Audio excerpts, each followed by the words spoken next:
This is Please Like What I Like. My name is Michael. As always, my brother Joseph is here. Hello. And yeah, that's Joe. And he picked the movie this time, Mr. Klein, directed by Joseph Losey. And if you're listening to this and you haven't watched that yet, then you're going about things wrong. You're going to want to watch that before you listen to this because we're about to tear it apart into little pieces in a good way. But yeah, we'll blow the movie for you if you haven't seen it. I like to think that I do not ask for much. You don't have to sit with me, look at me, we don't have to touch. You don't have to go for a ride on the back of my bike. Please like what I like. Take it away, Joe. Yes, today we're talking about Joseph Losey's 1976 masterpiece, Monsieur Klein, or Mr. Klein. It won 3 César Awards, which is, like the French Oscars, for Best Film, Director, and Production Design. It also won, I believe, Best Director and Best Actor at the Cannes Film Festival, but it lost the Palme d'Or to Taxi Driver. Joseph Losey is best known for his directorial work on the Harold Pinter-written films The Servant and The Go-Between, but after being pursued by the House Un-American Activities Commission, Losey found himself effectively blacklisted and unable to obtain work of any kind. He relocated to London, where he worked in exile. And some of this work in this period was done under a pseudonym because people were afraid if they worked with them, even in England, they'd be blacklisted themselves if they came back to the States. Before his death from illness in late June of 1984, Losey told an interviewer that he felt no bitterness over being blacklisted. Without it, he said, I would have 3 Cadillacs, 2 swimming pools, and millions of dollars, and I'd be dead. It was terrifying. It was disgusting, but you can get trapped by money and complacency. A good shaking up never did anyone any harm. So we're going to get into the synopsis of Mr. Klein. So the opening scene I found pretty horrifying and tough to sit with. Yeah. The doctor going over the woman inch by inch to determine if she was Jewish. And then at the end of it, she's got to pay for the privilege of being looked over. It the was first disgusting. the first time I saw it, I remembered thinking that this is like a horse being looked at for auction, and that's exactly what Mr. Klein says towards the end when his friend suggests submitting to this kind of thing. Yeah, it was rough.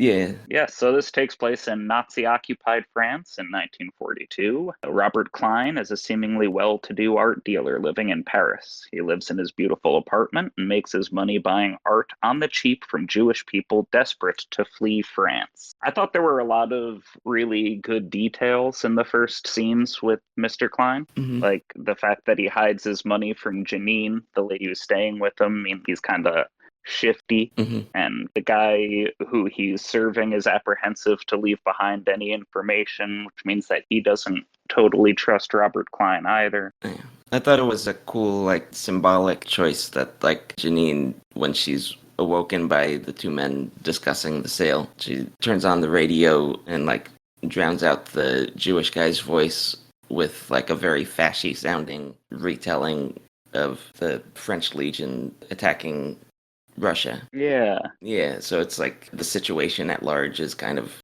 reproduced in microcosm there.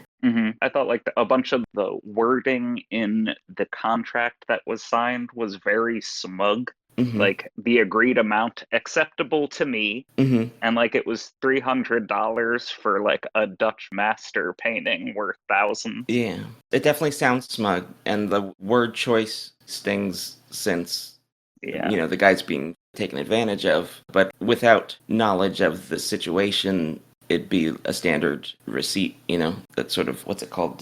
Standard wording. Yeah, like the provenance of a painting. If you wanted the painting to keep its value, you'd need paperwork of this sort to prove it's not a forgery and stuff.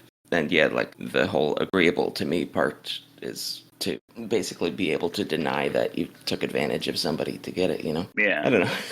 It I really should hits stop. home, like, I don't know. Yeah, Yeah. you really feel it in that scene. When showing the seller to the exit, Mr. Klein finds on his doorstep a copy of a Jewish newspaper. Mhm. After the man tells him it doesn't belong to him, Robert finds it is indeed addressed to him. And at that moment, you get like the first really interesting mirror shot, of which there are a few in this movie, of Yeah. Robert Klein suddenly finding himself staring at his reflection.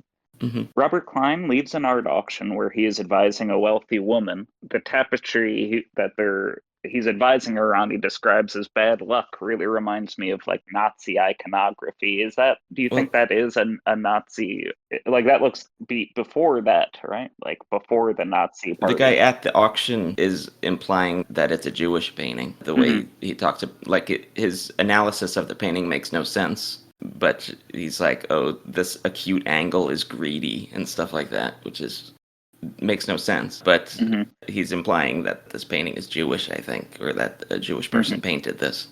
And I think that's what Robert Klein is hinting at, that if you buy this, people might think you're Jewish. Oh, gotcha. Yeah, yeah. That's what I think. Also, it's the tapestry from the opening thing, Yeah. right?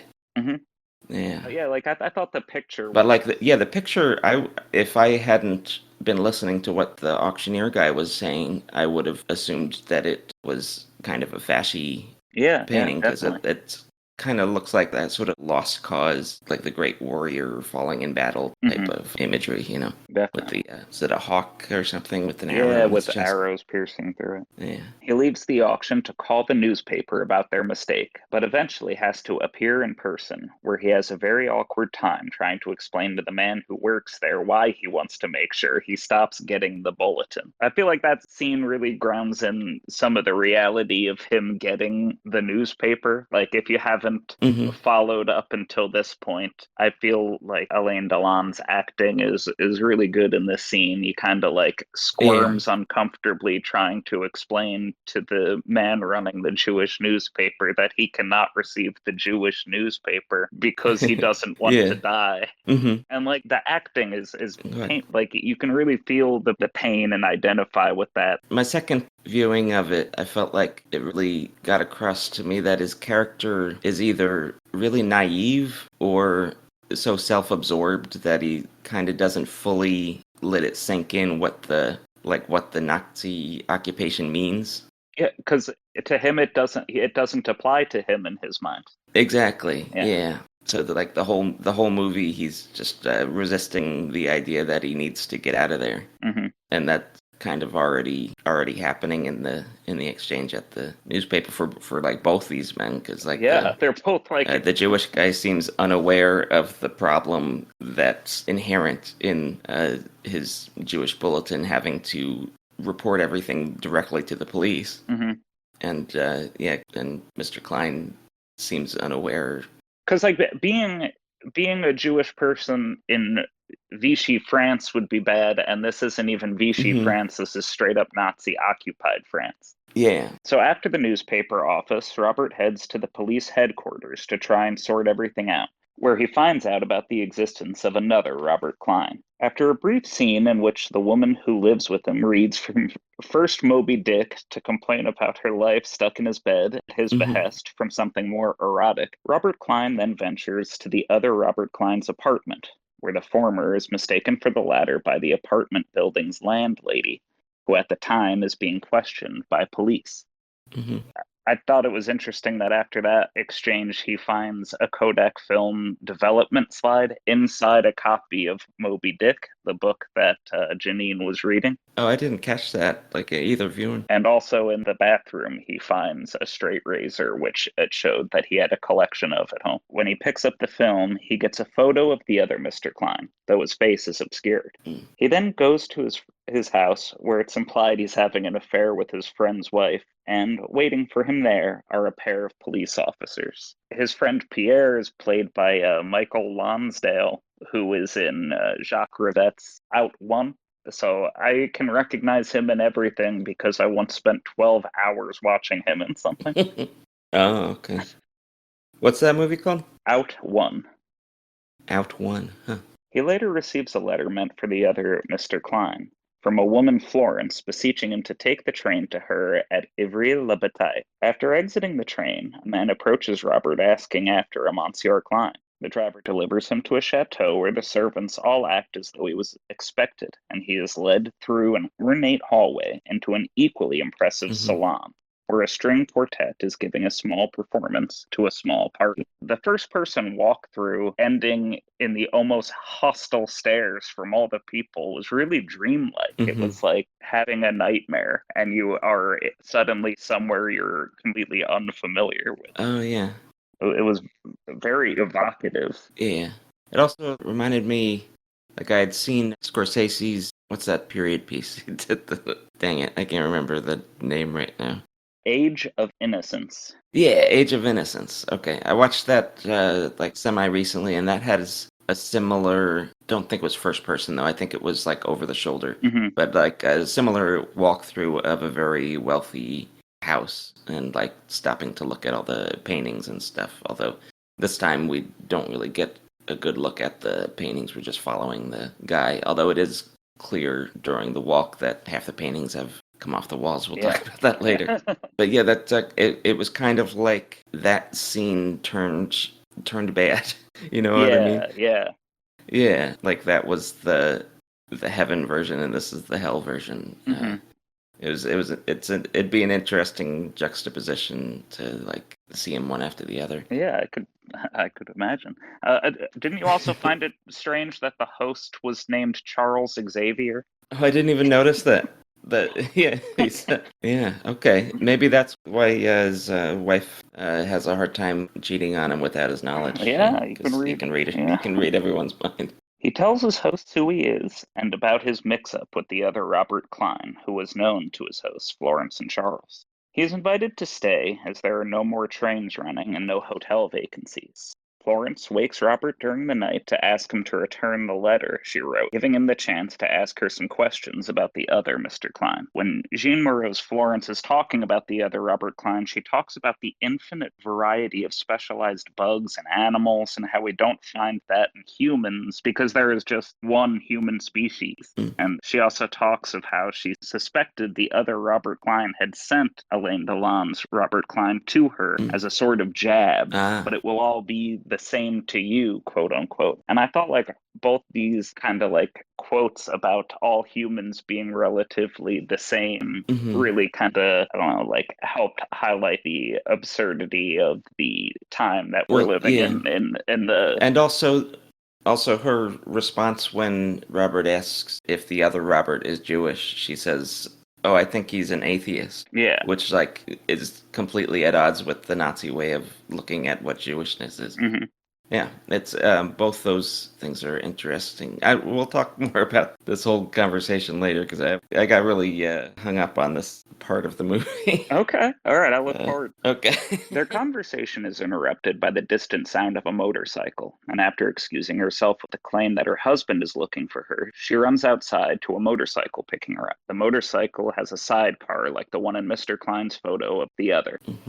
Robert confronts Florence in the morning, using threats to involve the authorities as leverage for more information. When finally pressured to divulge what she knows, Florence reads from a hidden note Robert's own address back to him. So when Robert asked what the other Robert's address was, it was 136 Rue de Bac, which was Robert Klein's address from the beginning. Yeah. At a Catholic church, Pierre tells Robert the situation is serious and asks him if the Kleins have any Jewish ancestry. Robert Klein goes to see his father to inquire about his grandparents' birth certificates, but is reticent to divulge to him the whole story. His father reveals there are a branch of Kleins in Holland that he can't account for, but his family has been, quote-unquote, French and Catholic since Louis XIV. Robert and Janine attend a cabaret featuring anti-Semitic comedy, and they sit and look uncomfortable while the crowd around them eat it up and laugh. But yeah, I thought that scene was pretty interesting as well. There's a long tradition of comedy aimed at political enemies. It's, you know, just far from harmless tastelessness and kind of a weapon to dehumanize your political enemies. So yeah, they go to see the play. Do you know what play that's supposed to be, or if it's a real play? I don't know. I thought it was just like a cabaret skit. Okay. While out to eat with his lawyer and friend Pierre, a call comes through for Monsieur Klein, which Robert chooses to ignore because what if the other Mr. Klein is in the same place, and the call can bring him out into the open? Pierre informs Mr. Klein that the house he visited in Ivy is now empty. Its owners fled to Mexico. When he finally goes to see what he was wanted for, a man tells him that it wasn't a phone call, but another man who was there that wanted to speak with him. The man, who was no longer there, looked like Mr. Klein, and when Robert looks around, sees once again his reflection in the mirror. I thought that was another good mirror scene. Yeah. Going back to the cabaret from earlier, after recognizing the boot with the name Isabel, he finds a dancer who claims to know her by her picture, claiming the other Robert Klein was responsible for her downfall, and after being roughly questioned, reveals she saw her last at Ballard Station on her way to work, but she knew her by Kathy. Mhm. At the station, Robert Klein asks a group of women if they've seen her. One of them says she recognizes her as Francoise, and says another woman works with her. The woman looks at the photo, says that's not Francoise, and tears up the picture. The authorities arrive and start to confiscate all of Mr. Klein's merchandise and professional property. Pierre asks Mr. Klein if he'd sell and what he thinks he'd get for it all.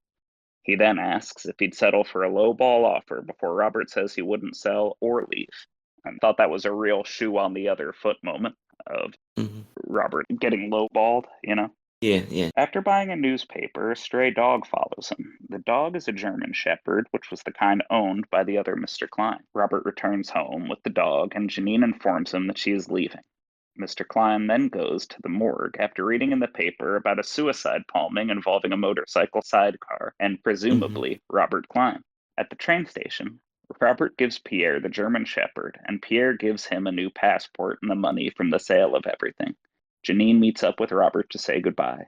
He ends up in the same train car as the woman he had been chasing for info on Robert Klein, and she told him that Robert was just at the station, meaning the other Klein Yeah. is still alive. You can see the other guy, like, the back of his head saying goodbye to her, like, Mhm. and Robert's too busy talking to his friend the whole time and just misses him.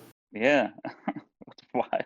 Robert ends up back at Pierre's instead of getting onto his ship and calls the other Klein from there. They finally speak on the phone and agree to meet at the other Klein's apartment. Robert insists on going himself instead of calling the police, saying that it's personal. Pierre doesn't listen, however, and Robert makes it to the other Mr. Klein's apartment after the police. He chokes Pierre in anger and then returns to his own apartment. It's mostly been picked clean by authorities, but he finds the painting he bought from the beginning and stares at it until the police arrive. He gives them a fake name, and they send him away as part of the Valdev roundup. He drops a note to a boy outside of the trolley, but it's ignored, and thus the last attempt Mr. Klein makes to save his life is just as ineffective as the ones before. And so, Mr. Klein arrives at the Veldiv Stadium, where thousands of French Jewish people wait for the hells they will be sent to by their fellow countrymen. Pierre meets Robert there with the birth certificate, but Mr. Klein tries one last time to locate his other and ends up on the train to his fate. Hmm. And that is Monsieur Klein. Yeah. The whole Moby Dick thing ends up being a huge foreshadowing Yeah. of how Oh this my God. story's going to end. Yeah. Absolutely brilliant.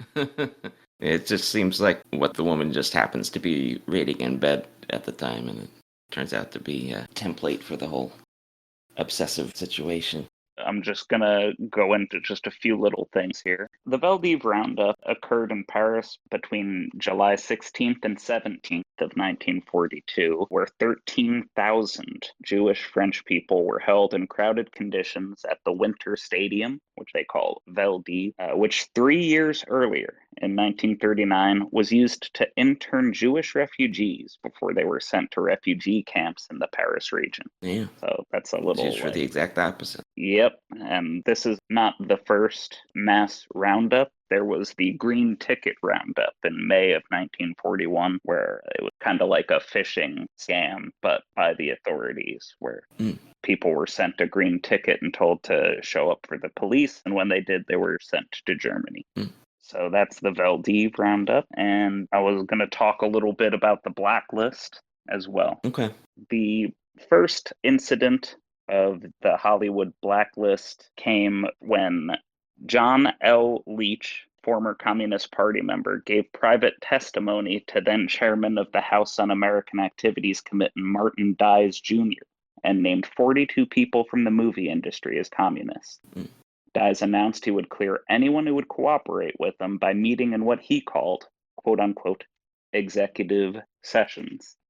And that was kind of like the first volley into Hollywood, people actually starting to get like repercussions for their political affiliations with communism.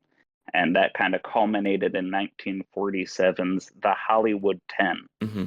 Alva Bessie, Herbert Biberman, Lester Cole, Edward Dmytryk, Ring Lardner Jr., John Howard Lawson, Albert Maltz, Samuel Ornitz, Adrian Scott, and Dalton Trumbo. They were all blacklisted for contempt of Congress for their refusal to testify before the HUAC. Just by coincidence, I happened to watch The Front recently, which is also about the blacklist. Like, it's got Woody Allen in it, but it's not a Woody Allen movie. Like, he didn't write and direct it. Yeah, he was just an actor in it. Yeah, and like, it's about a guy who tries to make money by submitting blacklisted writers' scripts under his name and then splitting the money with them. Oh. And he does it for selfish reasons at the beginning, and then, like, just from seeing how everybody's being scrutinized, he ends up, like, kind of taking a stand. And it was directed by a guy who was actually blacklisted, and also has Zero Mostel in it, who was also blacklisted. That's pretty interesting. I'll have to watch that one.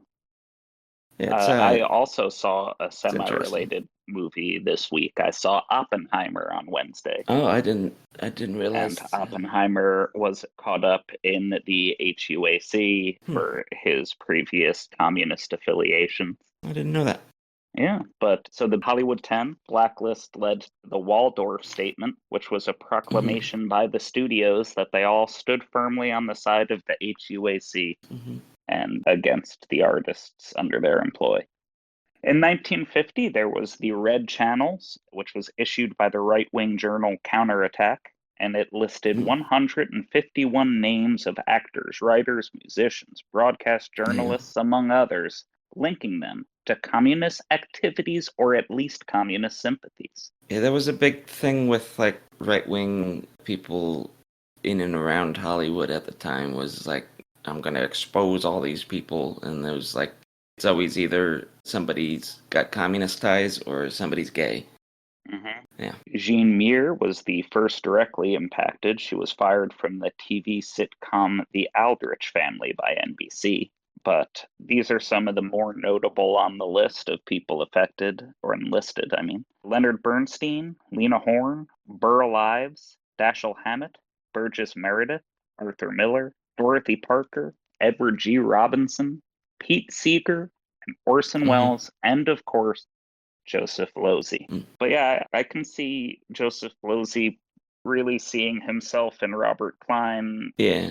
He must have spent some time himself searching for this un-American Joseph Losey that the HUAC was talking about. Yeah, you can see why this kind of story would appeal to somebody who got sort of rounded up like that. Like, these people aren't being subjected to the same level of dehumanizing as the victims of the Nazis, but still. It's just about the persecution, definitely not a about parallel. the end result. Yeah. Exactly, yeah. It's not a way to treat your fellow man. So, Michael, that's all I've got for the most part. First off, what did you think? I found it to be a fascinating and well-made film, but it definitely, the first time I watched it, like, I don't want to say that I think I overthought a lot of the movie.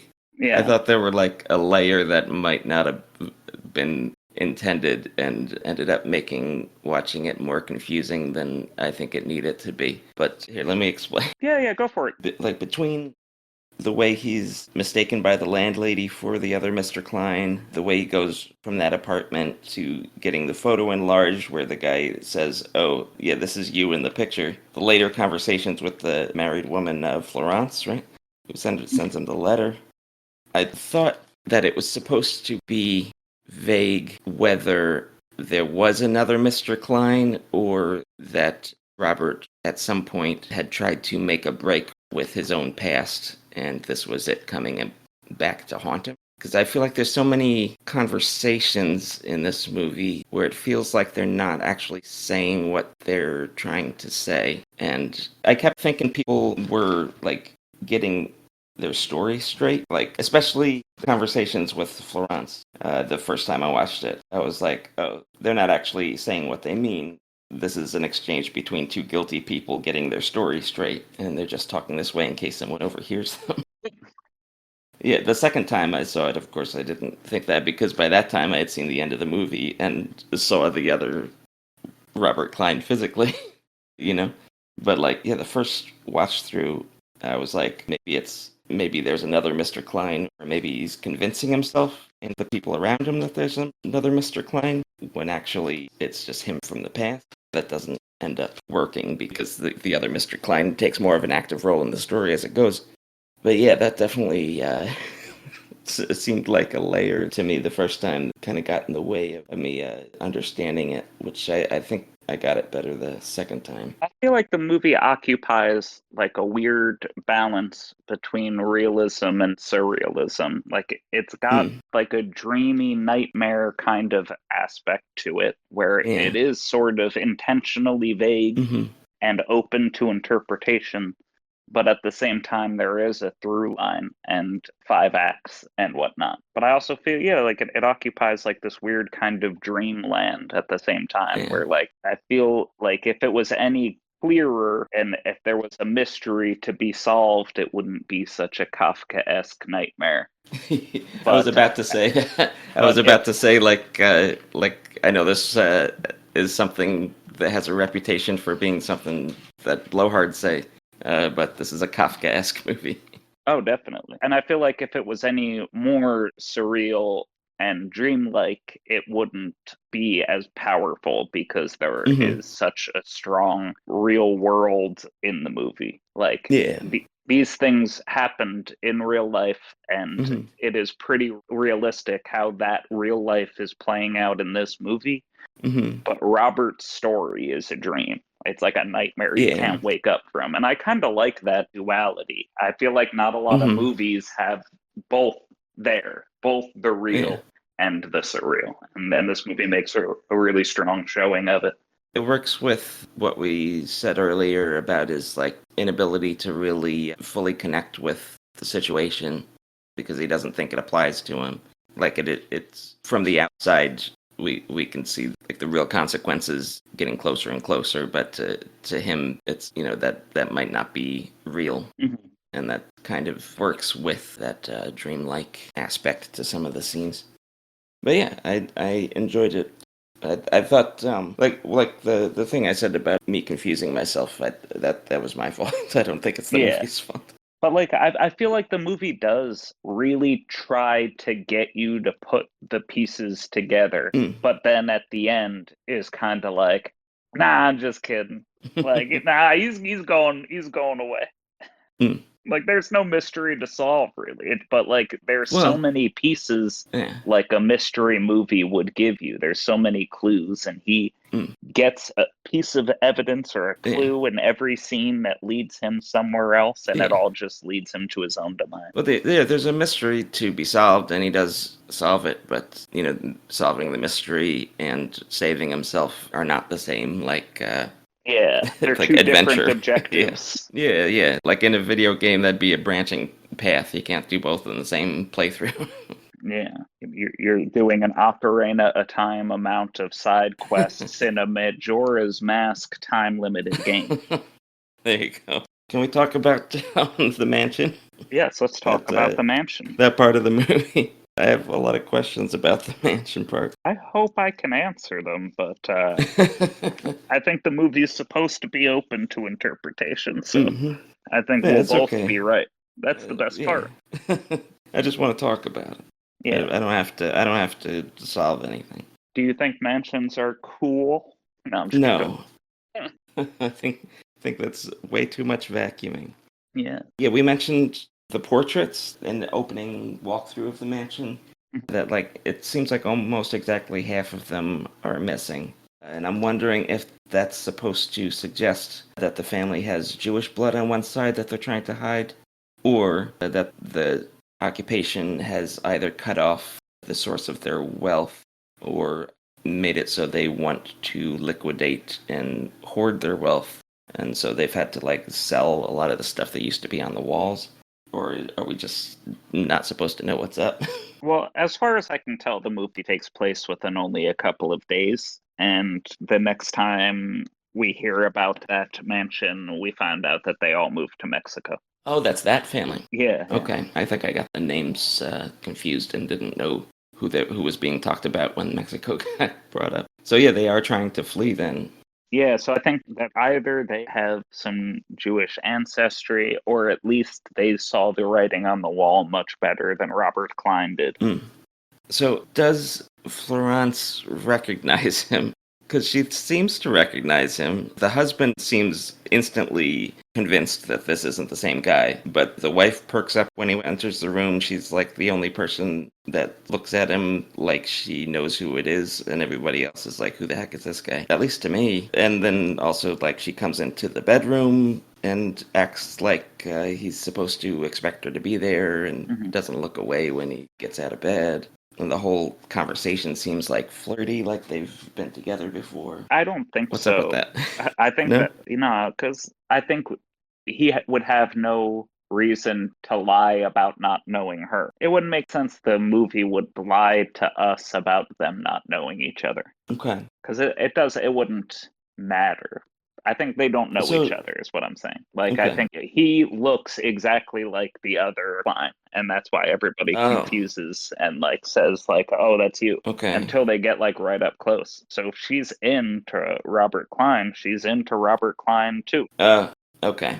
So the Midnight Motorcycle Man is the other Robert Klein, right? I believe so, yeah. We don't, like, get a good look at who it is, but it is the same motorcycle from the picture, right? So, hmm okay.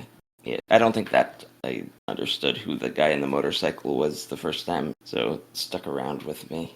So when Florence sends the mail, she has somehow heard that there's a Mr. Klein at this address. Well, she gave the Robert Klein we spend the movie with Uh-huh. the address she associates with Robert Klein, and it's his own. So the Yeah. That's last so time she weird though, received a right? message from Robert Klein, it was from Mm-hmm. the one she knows, but the return address was this Robert Klein's apartment. So that means that the other Robert Klein has been setting this mistaken identity thing up for a long time.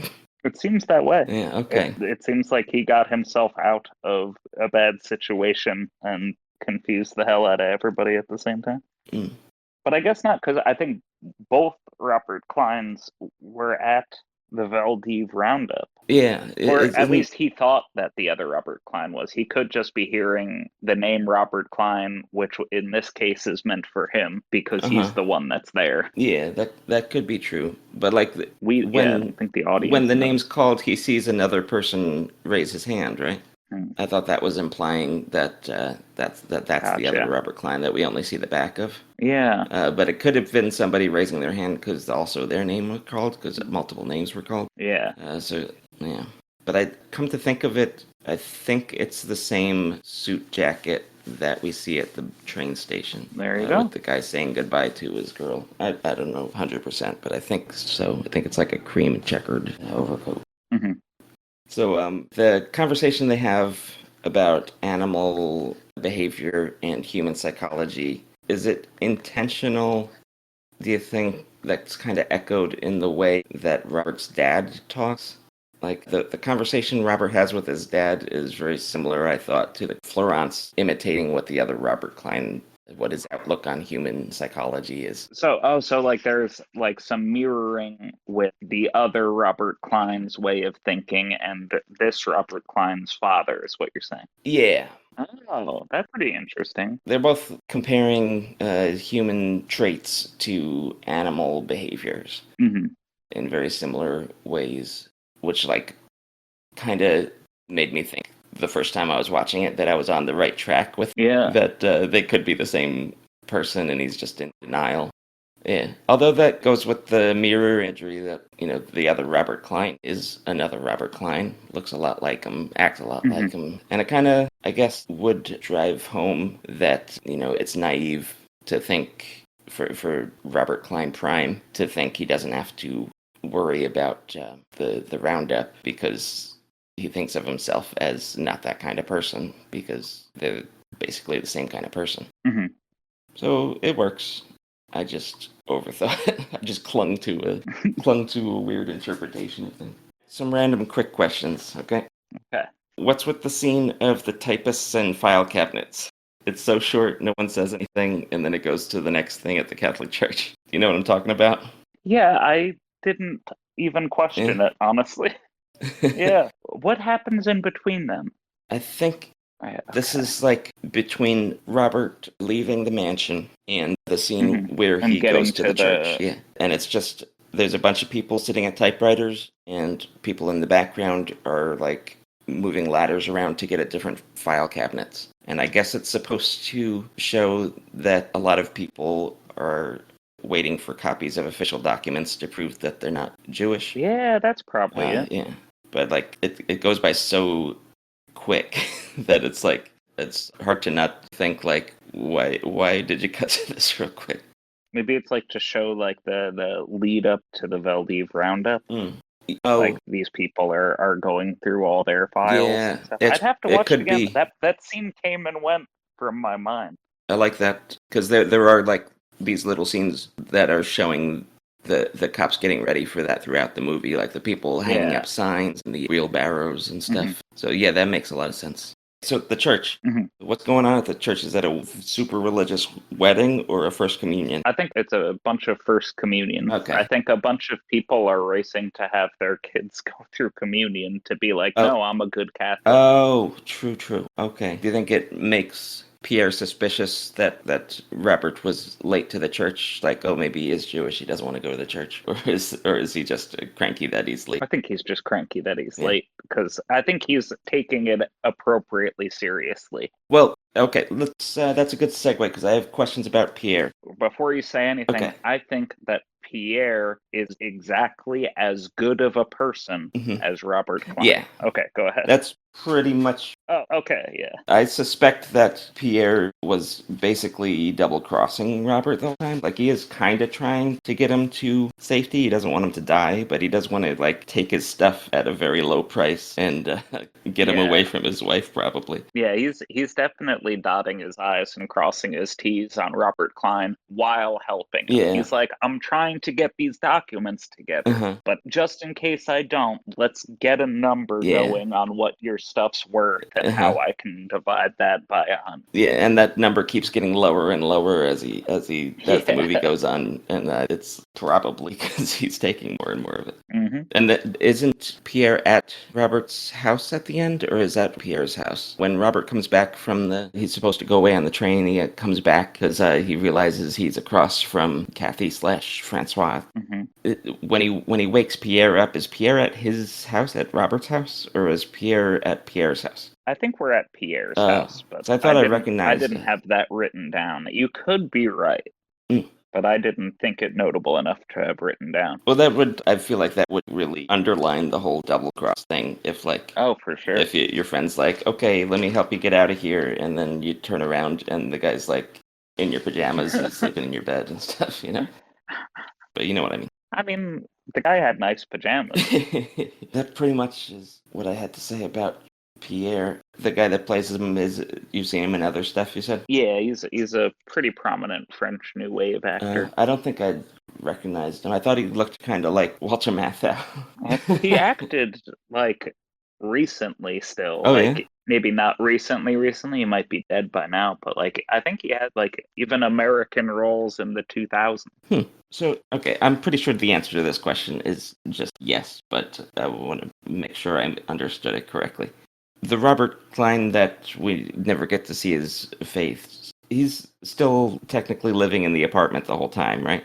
I don't know if he's living in the apartment. Like, he's probably not I hiding think he's like there. hiding. I don't think he's like Yeah, in the other room while Robert's there. When I say Robert, I mean the one we spend all the time with. But I think he's he's like just sleeping crap. there. Yeah, he could be sleeping there, but he's definitely in hiding. Hmm. Like he might be like not sleeping there every Uh, night, or because it's clear the police are keeping watch on the place, so I uh, don't think he'd go back every well, night. the reason why I think that is like two things. One, the room has new stuff in it when he comes back, Yeah. and two, when he talks to Kathy slash Francois slash Isabel, she says we've left him all alone with that lovesick concierge, meaning the woman whose husband is gone. Hmm.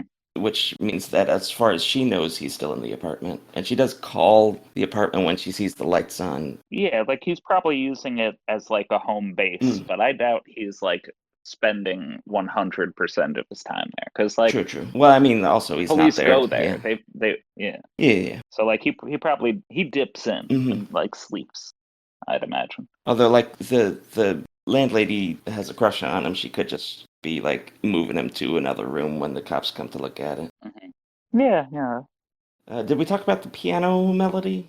Just briefly. Yeah. Did you recognize it? I did not recognize it. No. But But like like, it sounds I'd kind of imagine it familiar. had to be something either written by a Jewish composer Yeah, because of the or way something because Pierre people's acts in the cop. reaction to it. Hmm. Yeah. It reminds me of in Casablanca when there's the sing along that gets the German soldiers riled up. Hmm. I doubt that's a reference. It's just a similar story beat. When Klein talks to the dancers and the factory workers about Isabel slash Kathy slash Francois, are they intentionally setting them off track, like giving them bad information, or are they being honest and these people just have lived a very varied life? Because, like, the other Robert Klein gets called pimp and Corsican or Arab. Hmm. Isabel slash Kathy slash Francois, when the picture is shown to the blonde lady, she rips it up like she's insulted for some reason to be asked about her. I don't know. Do you have do you have a take on any of that stuff? I thought that was confusing and weird. So I just put something together and Mm, I think it kind of loops everything together. okay. Okay. So the song that they're playing on the piano that Robert Klein finds the sheet music of Mm-hmm. is the Internationale, which is the international Oh, the anthem that has communist been one. adopted as the anthem of anarchists, communists, Mm-hmm. socialists, democratic socialists, and Yeah. social democratic Mm-hmm. movements. So it's like a song of like anarchy and rebellion Mm-hmm. and uprising. Yeah. Um, Okay. so I think that the other Mr. Klein may not even be Jewish at all, but Might be a is communist. part of the resistance, Oh. the probably part of the French Mm-hmm. resistance, or at least an anarchist or other kind of undesirable. And that is probably why he is actively throwing Germany off of his Mm. tail by throwing this other Robert Klein under the Yeah. bus because he's not just a scared citizen, he is an active guerrilla He's on a mission. yeah, I like like it. fighter All right. for the I resistance. thought I recognized the melody. Good job, Joe. Oh man. That's when you try to put one ear on what your partner's saying and you Google with the other. Your ear is a fast typist. But yeah, so does that kind of drives some things in for me a little better Yeah. just knowing that. Yeah, that's satisfying. That makes that scene with the piano make a lot of sense now. Hmm. I dig it. Yeah, because it's not just like a melody that would get you in trouble. It is one of outright defiance. Mm. At the end of the movie, when it replays the audio from him buying the painting, that's just to kind of like put a bow on everything and kind of remind us of where everything started, right? It's not trying Yeah, to say that anything other than that. I think that painting that he buys is a Flemish painting or like a Netherlands or it's a Belgium or something. Dutch. Yeah, it's Adrian van Ostade. Yeah. Okay. He's one of the Dutch masters. Okay. Yeah. I know that kind of ties in a little bit with when he asks his dad about the family history, and he says there's like a branch of A Dutch a Dutch branch. branch Yeah. that's Jewish, right? So like if Well, that's he doesn't say. He just is says that well, he's never associated with oh, them. I thought he was hinting that that's the if there's Jews in the family, it's up there. Yeah, that's he was hinting at Uh-huh. that, but he doesn't say Uh, like that's the Jewish branch of the family or anything. He mhm. just like he says I have never Yeah. associated with them. But like Like he doesn't know anything about them. the way he gets cagey about it, I think his eyes dart around and Yeah, stuff. I think he's saying like, "Oh, he I could don't talk to those either. people," but what he's not Mhm, saying but knows is that there might be Jewish ties to the family and it's up there. And that's why he wants to separate himself from it. yeah, and like he could not even know for sure. He just doesn't want to be associated with Hmm. it just in case. But if there is, then it could be that she's ripped off a distant relative at the beginning. It's very, very, Yeah, very slim chances, but is it a? It's a dumb question. I like dumb questions. Okay, so like the two books, when the girlfriend is on the bed and is not allowed to leave the bed, Hmm. she starts with Moby Dick, and we talked about the foreshadowing of that choice. But like Hmm. she drops Moby Dick, switches to a more pornographic book, and starts talking about somebody's prodigious Johnson. And so like she switches from Moby Dick to a To passage about a big dick. a I big wonder dick, if that's yeah. a penis joke on purpose or not. That's about it about that. But also like it's kind of interesting how you can see that girlfriend. What's that, Jeanette or something? Janine. Janine. She's also in Out One, Oh, the actress. okay. Juliet something. I don't remember her name. Berto? You can tell that she's losing respect for him, I guess, as the story goes on, I think. She gets, like, their relationship starts out with hints of, like, domination to it, where, like, she wants to be bossed around by him, and then it switches to her kind of mothering him when he's being persecuted. And then at the end, she leaves him, and they can barely talk to each other. I think that's her losing her ability to see him as a dominating partner because of how consumed his life has become by this problem. Yeah, it definitely goes on the same downward spiral as the rest of his Hmm. existence at that point. But yeah, like it's a complete change in power dynamic. Yeah. Like, yeah, he definitely has that like swagger, you're gonna do what I say kind of thing at the Hmm. beginning, and she's kind of hook, line, and sinker in that. And then as it goes on, she definitely has the upper hand when he kind of needs some Hmm. comfort. And she's the only one who doesn't think that he's not who he says he is, Hmm. or at least doesn't And want to kill him over that's it. also her running alongside the train towards the end, right? Yeah, Okay. yeah, she shows back up. So she doesn't just leave him and then not come back. Yeah, but I think she also kind of leaves because she is no longer buying into the delusion that everything's going to be all right that Robert is Yeah. constantly trying to sell. Well, like he tells her that when the police are taking his stuff, he's like, "Okay, I give up. We're gonna go." Hmm. And then like in the next scene, he's right back to not making plans to go and just looking into the other Mr. Klein.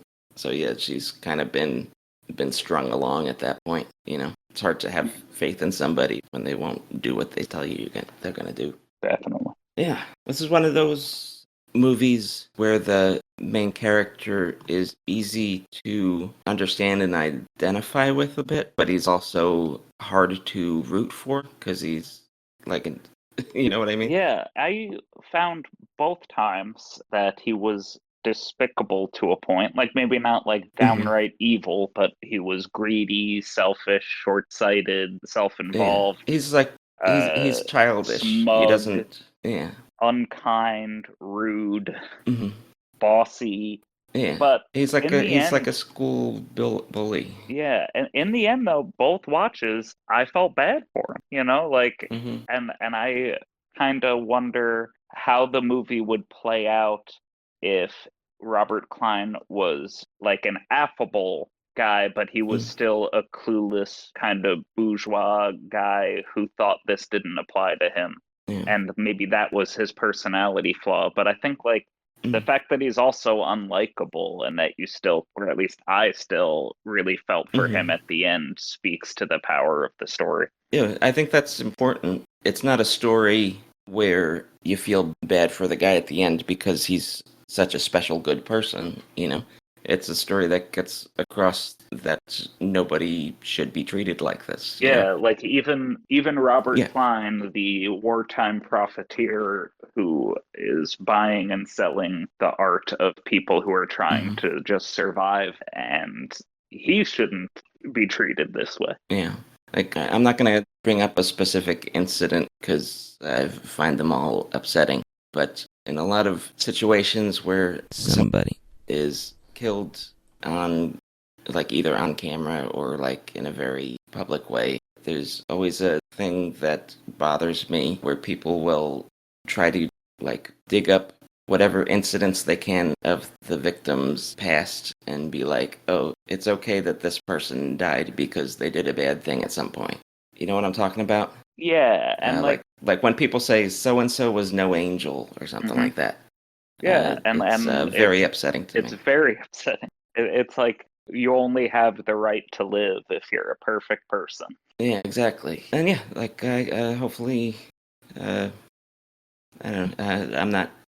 If you've ever done something or thought something like that, I'm not yelling at you, but hopefully you get why that would upset other people. And I feel like with the dawn of the internet, has become so prevalent because it's like that layer that protects you from like being a person. Mm, You're online, yeah. and like you're just part of the mob shouting mob things into the void. And like Yeah, it's you emotional armor. people don't feel accountability for the things that they say, and they just say whatever Hmm. the hell they want into the void, no matter how hurtful it is. But it's not actually a void, you know. Mm, yeah. It just like creates this kind of angry society that we're living in. Mm. I bummed myself out. Well, let's talk about something else. What else you I got? really like the look of this movie. I'm Mm, guessing that's why it won all those awards for production design. But I also thought the mm. cinematography was really great. Is a lot of the lighting natural in this movie? You know? Yeah, it seems to have a Yeah. very, or at least like mimicking natural light, but it's a Yeah. very Reminds me a bit. like naturalistic look. Yeah, it reminds me a bit of what's that? Shoot, sorry, it'll come to me. What's that? No names are coming to me. What's that movie that's famous for like having no artificial lighting in it? You know, talking about starts with a duel, ends with a duel. It starts with a duel, ends with a duel.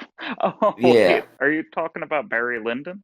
I am talking about Barry Lyndon. Yeah, okay, Okay, yeah, it the used look no of this electric movie. light. Yeah. Yeah, the look of this movie reminded me a bit of that because it just felt very like filmed in sunlight to me most of the time, Hmm. except for like the obviously indoor at night scenes. But yeah, but it never felt like the movie was taking place on like a soundstage, and I guess it probably never was, right? Yeah, I guess not. Which like is weird Mm, that we are both saying how like the movie kind of has a very natural look to it, and like it hmm. all looks so real because Losey had said that he so entirely rejected naturalism in the film that Oh he yeah, divided the shooting schedule into three distinct visual categories: wow, unreality, reality, and abstract. okay, So like he would divide the filming days. He would be uh like, huh. so for this They're all the more dreamy chunk, parts of it. yeah. Mm, But like I do feel what you're saying though is that like the movie, it has very beautiful cinematography but doesn't draw attention to its photography. yeah. Like it doesn't look like a photograph. I don't wait, let me compose my thoughts. Like what am I trying to say, Mike? I don't know. It never looks staged, I guess. Yeah, it's all very beautifully composed without looking staged. Hmm. It's like the movements when the camera glides and moves, Mm, it moves very naturally and in yeah. such a way that it doesn't draw attention to itself, but it Mm, has a beautiful result. yeah. Also, kind of like reminds me of what I've seen of British New Wave Hmm. kind of look to it, um, which also tends to have a lot of like naturally lit outdoor scenes. Yeah. Although I think Losey worked with a lot of the British New Wave people, right? Because I think he Yeah, was in London at that time. yeah. Jerry Fisher was a British cinematographer. Mm. Is he the cinematographer on this? Yeah. Oh, okay. Yeah, I think the dresser, not the dresser, the servant, right? Hmm.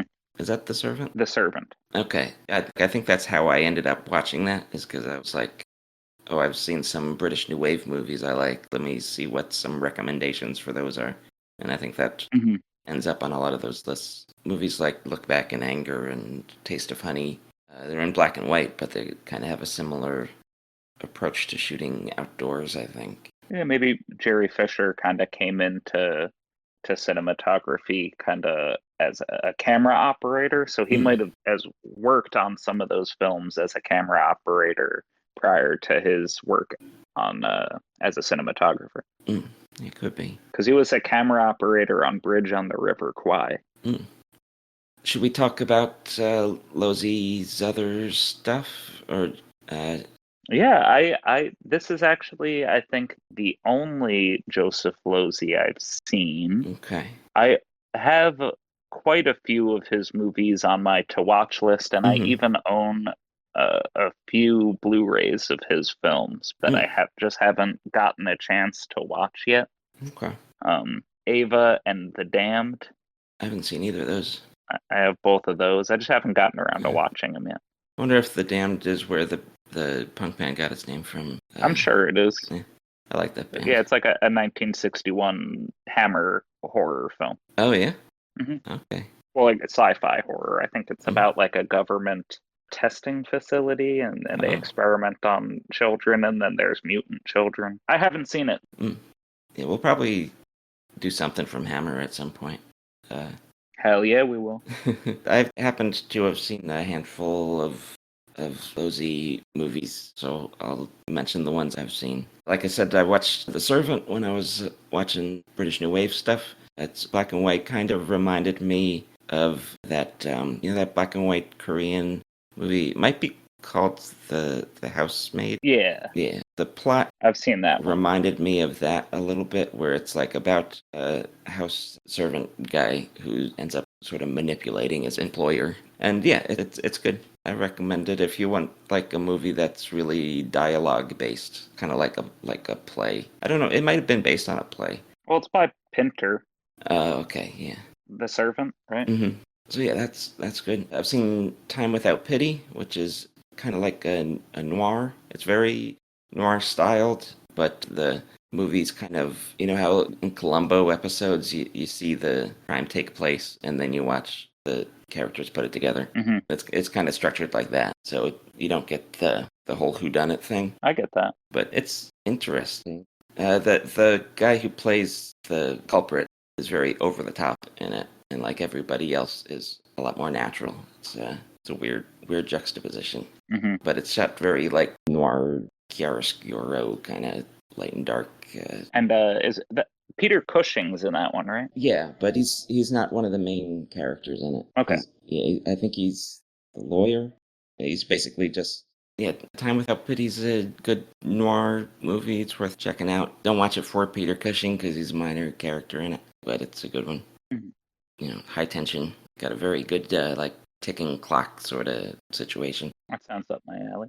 Lastly, but actually the first one of his that I had seen was his version of A Doll's House, which is an Ibsen play. Hmm. I was like reading plays pretty often at the time. I happened to get a free copy of a book of Ibsen plays, so I was like looking for movie versions of it, and I happened to watch Losey's version of A Doll's House. I happened to look online to make sure that I was thinking of the right version, and it was. But while I noticed that his version is not widely liked, it seems to be because the main character is played by Jane Fonda in his version, and I think it's kind of updated. Like he changes some details about the story to make it modern, Hmm. and people didn't buy Jane Fonda knowing what they know about her as like a housewife that's like trapped at home. You know what I mean? Yeah. It's a very headstrong actress in a very like mousy meek role. Hmm. But I remember liking it, so I'm gonna recommend it anyway. If you like movie versions of plays, Doll's House. It's I like Ibsen. It's a good play. It's hard to screw with it and really mess it up, in my opinion. Hmm. And I like Jane Fonda, so. Me too. Big fan. So yeah, those are the ones I've seen.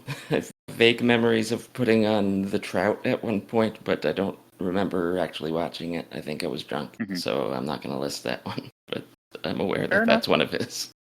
I think that of the movies I've seen from him, they're all very different.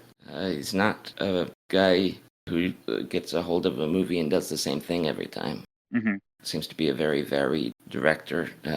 The movies I listed all look very different, and The Servant and A Doll's House are both very stage play, dialogue heavy Hmm. movies, but otherwise the other two are very much not. Like I couldn't imagine Mr. Klein as a play. Yeah, definitely not. So yeah, if you like Mr. Klein but want to see him do something completely different, pick one of those. And yeah, I've got some recommendations as well. Oh, cool. Just some dreamy psychological thrillers, Okay. movies with a mystery where the mystery isn't the point, or Mm-hmm. wrong man kind of thrillers, or just, movies that I feel like could hang and vibe with this movie. Mm. The Whole Town's Talking by John Ford has Edgar G. Robinson, who was also involved in the HUAC debacle. He plays two Mm-hmm. people in John Ford's classic noir. North by Northwest has a wrong man element, as well as Yeah. The Wrong Man by Alfred Hitchcock. The Big Lebowski, Mm-hmm. The Passengers by Michelangelo Antonioni. He also did Blow Up and La Ventura, which I Mm. feel are kind of mystery movies where the mystery isn't the point. Yeah, I liked Blow Up. Inherent Vice, Mm-hmm. Lost Highway, Yeah, I was gonna mention Lost Highway. Burning by Li Chang-dong, Okay. and Peppermint Frappe by Carlos Sora, which isn't Mm. a mystery, but is very much a psychological thriller that has a Yeah. very dreamy, more than thrilling kind of vibe.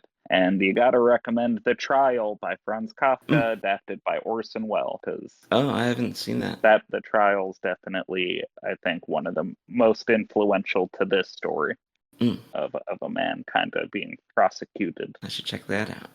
Um, That's some good yeah. recommendations, Joe. How about Naked Lunch? Would you add that? I thought that would Yeah, kind of I mesh mean, with this. Naked Lunch for sure. Yeah. I was trying to think of, yeah, that would go well. I was trying to think of more to add, but Mm. I'd also Or maybe ran out of time. the Chinese movie A Long Day's Journey into Night. Yeah, I could definitely see that kind of fitting the same vibe. Yeah, not as much of a mystery thing, but definitely like a guy getting in over his head, and a movie that's part surreal and part natural. Mhm. Yeah, that's a sweet list of movies. Yeah, I think this movie is in good company, and I would recommend this movie if anybody liked any of the ones on that list Mm. too. So Yeah, I had never heard of this movie, so I'm thankful for the recommendation because I probably wouldn't have considered it otherwise. I wonder. yeah, just every now and then I'll just like a movie will pop up on Criterion's repertoire or whatever, Mm, and I'll just check it out. yeah, So this is a payoff. is this a movie that was kind of ignored in the U.S. maybe because of the blacklist? You think? Could be. Yeah, I never really heard of it until Yeah. Criterion released it, and I was Mm, like, oh, I have been on an Alain Delon kick lately. Let me uh, check this one out, and it ended up being a really great movie. mm. Yeah, I like Googled it real quick to see what like the consensus on Mr. Klein was, and like people do like it, but it Hmm. seems like most of the conversation on it started when the Criterion version came out. Yeah, maybe it was like a rediscovered Mm, treasure. yeah. What else is Alain Delon in? Les Samurai, Oh, okay. Purple Noon, Mm. which is The Talented Mr. Ripley, but in French. Oh, okay. I didn't It's know like that. an exact adaptation of The Talented Mr. Ripley. It's just called Purple Noon, Hmm, and Alain Delon plays Tom Ripley. okay. But yeah, he's one of the biggest French stars of the time. He was Yeah. in Les Cercles Rouge. He Yeah, had a huge. bad stroke recently. Oh, really? Yeah. I did not know he was alive. Should we move on to what's next? Yeah, what's next, buddy? Right. It's my pick next. So a lot of my picks lately have been very subtle conversation-based movies. Hmm. So I figured I'd continue that trend with Pacific Rim. Oh, hell yeah. Yeah, we're doing a giant robot action movie. It is a giant robot art film. Yeah, I love it, and I love mecha stuff, and this will give me a chance to talk about that. So, yeah, join us for that. Right now, it's on Netflix if you're in the USA, like we are. If you're in Spanish-speaking countries, it looks like it's on HBO Max, so that's an option for you. Any last words? I guess we're done. Yeah, I guess that's it. I Okay. hope you enjoyed the movie as much as I do. Mm. One of my recent favorites. Yeah, I dug it. It was definitely a movie that got my brain working, even though my brain was Yeah, often working in the wrong direction. but I thought it was a fun movie to think about, Mm-hmm. and there was a lot going on behind the scenes. So. Mm-hmm.